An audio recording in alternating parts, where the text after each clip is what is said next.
Hello everyone, welcome to my channel. We will learn today CDP बाल विकास. आज हम लोग CDP बाल विकास से methods of continuous and comprehensive evolution को जानेंगे. इसके साथ साथ हम लोग इसके फीचर्स को भी जानेंगे. ओके, सो वीडियो को स्किप ना करें, पूरा वीडियो देखें और अपने नॉलेज को इंक्रीज करें. I will explain you both English and Hindi. अगर आप हमारे चैनल पर नए हैं तो जल्दी से चैनल को सब्सक्राइब कर लें ताकि हर वीडियो का नोटिफिकेशन सबसे पहले आपको मिले. तो सबसे पहले हम लोग जान लें इसके मेथड्स को. Continuous and comprehensive evolution.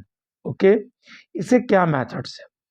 तो पहला जो मेन मेथड्स है उससे भी हम लोग अवगत हो जाएंगे. सीसी के पहला इंटरव्यू. पहला मेथड क्या है? इंटरव्यू. इसे भी आप जान लें. पहला जो मेथड आ रहा है वो आ रहा है interview. Interview means internal thought. देखिए, आप बच्चों का जो इंटरव्यू लेते हैं जिसे हम लोग साक्षात्कार कहते हैं, तो साक्षात्कार का अर्थ क्या होता है? आंतरिक विचार, यानी internal thought. By using this method we can take knowledge of children's thought. देखिए, इस मेथड के माध्यम से, इस पद्धति के माध्यम का उपयोग करके हम सामान्य रूप से बच्चों के विचार, okay, children's thought and day to day life in general, यानी हम सामान्य रूप से बच्चों के विचार और दैनिक जीवन का ज्ञान ले सकते हैं. किसके माध्यम से? इंटरव्यू के माध्यम से. आप समझ रहे हैं इन बातों को? आप इंटरव्यू का मीनिंग जान गए. इंटरव्यू का क्या अर्थ होता है? आंतरिक विचार. इस विचार के माध्यम से हम क्या कर सकते हैं? इस पद्धति के माध्यम से बच्चों के विचार को और दैनिक जीवन के ज्ञान को हम ले सकते हैं. हम लोग आगे जानेंगे. आप जान लें क्वेश्चनियर. ओके, क्वेश्चनियर क्या है इससे भी आप अवगत हो जाएंगे. ओके, इसका क्या अर्थ होता है? A list of questions is given to student. देखिए, कई लिस्ट क्वेश्चन छात्र को दिए जाते हैं. They have to answer them, then evaluation take place. देखिए, इसमें होता क्या? प्रश्नावली से कहते हैं हम लोग. छात्रों को प्रश्नों की एक सूची दे दी जाती है. क्या दी जाती है? लिस्ट. आप यह देख सकते हैं. छात्रों को क्या प्रदान किया जाता है? लिस्ट प्रदान किया जाता है. उन्हें उनका उत्तर देना होता है और फिर तो आप जानते ही हैं कि टीचर छात्रों का मूल्यांकन करते हैं, वो किस तरह से उत्तर लिखें. इसका उपयोग शाब्दिक और सचित्र दोनों रूप में किया जाता है. It can be used both in literal and pictorial form. Okay, यानी फॉर्म में किया था, यानी इसका जो प्रयोग हम है वह it can be used both in literal and pictorial form. इसका उपयोग शाब्दिक और सचित्र दोनों रूप में हम कर सकते हैं. ओके, तो आप जो क्वेश्चनियर है उससे भी अवगत हो गए. हम लोग आगे जानेंगे. आगे क्या है? ऑब्जर्वेशन. ये हम लोग मेथड्स को जान रहे हैं. This method is used for individual as well as collective studies. देखिए, ऑब्जर्वेशन का मतलब क्या होता है इसे आप जान लें. अवलोकन. This method is used for individual. इस मेथड का प्रयोग हम लोग इंडिविजुअल, इसके साथ साथ कलेक्टिव स्टडीज में करते हैं. यानी क्या अर्थ हुआ इसका? इस पद्धति का उपयोग व्यक्तिगत और सामूहिक अध्ययन के लिए किया जाता है. This method is very useful in evolution of children. देखिए, ये मैथड बहुत इंपॉर्टेंट है, खास करके बच्चों के लिए यह मैथड बहुत इंपॉर्टेंट है. ठीक है, क्योंकि इसके माध्यम से जो टीचर हैं वो क्या कर सकते हैं? बच्चों का मूल्यांकन कर सकते हैं. In natural circumstances the child is evaluated and real behaviour comes out. देखिए, इस माध्यम से होता क्या है? बच्चों के मूल्यांकन में यह विधि बहुत उपयोगी है. प्राकृतिक परिस्थितियों में बच्चों का मूल्यांकन किया जाता है और वास्तविक व्यवहार सामने आ जाता है. उनका जो बिहेवियर है वह कम्स आउट होता है, यानी वास्तविक व्यवहार उनका सामने आ जाता है. तो ऑब्जर्वेशन मेथड को भी आप अवगत हो गए. आप जान लें आगे.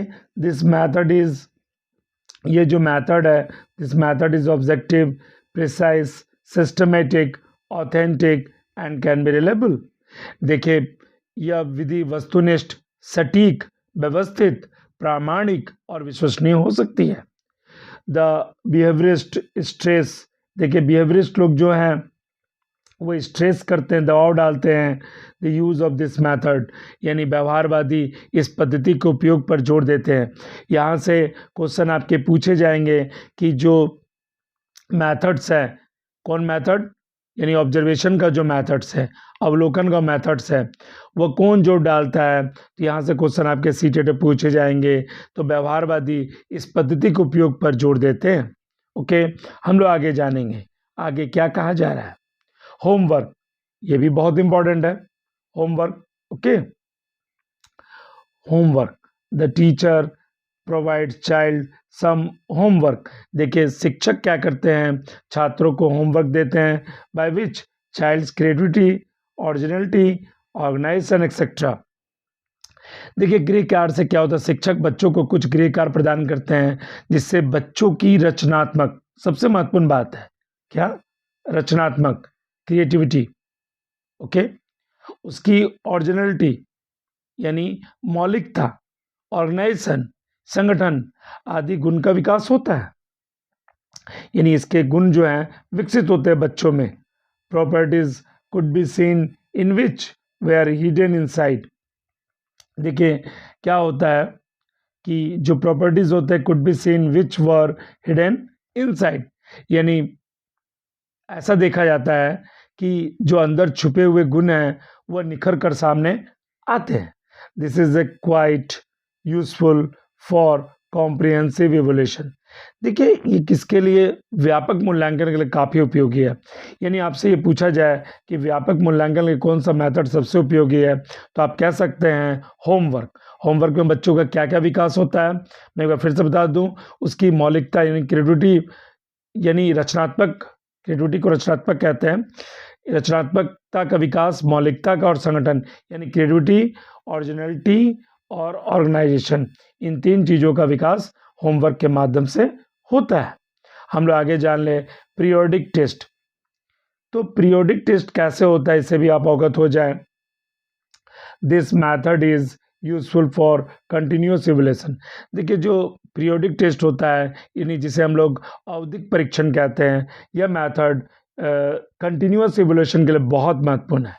As we have to examine anything taught in the unit, क्या कुछ पढ़ाया गया है यूनिट में, इस मैंने इकाई में जो भी पढ़ाई गई है, मैंने यूनिट में पढ़ाई गई किसी भी चीज़ की जांच हो जाती है इस माध्यम से।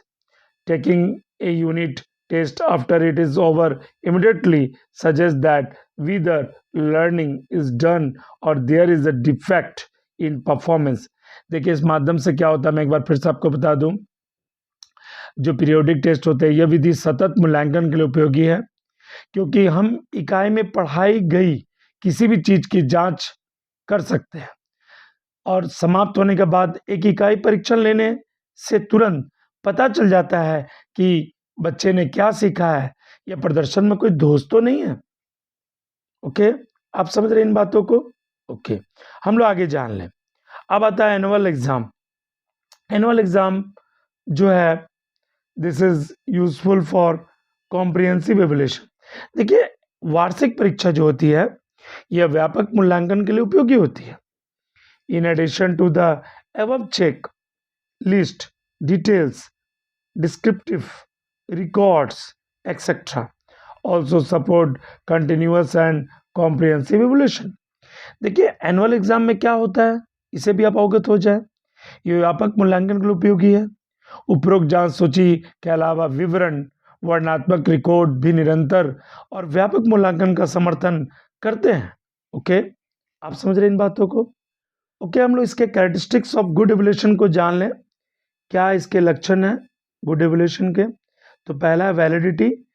ए evaluation is considered as valid when it measures what it is supposed to be measured. यहाँ तो मिस प्रिंट है, आप इसे सुधार लेंगे। इसके स्पेलिंग होगा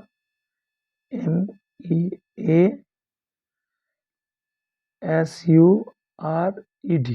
okay, A teacher should make such a question for evaluation which serves the purpose। यानी अब इसके अर्थ को भी जान लें। एक शिक्षक को मूल्यांकन के लिए ऐसा प्रश्न बनाना चाहिए जो देश की पूर्ति करता हो।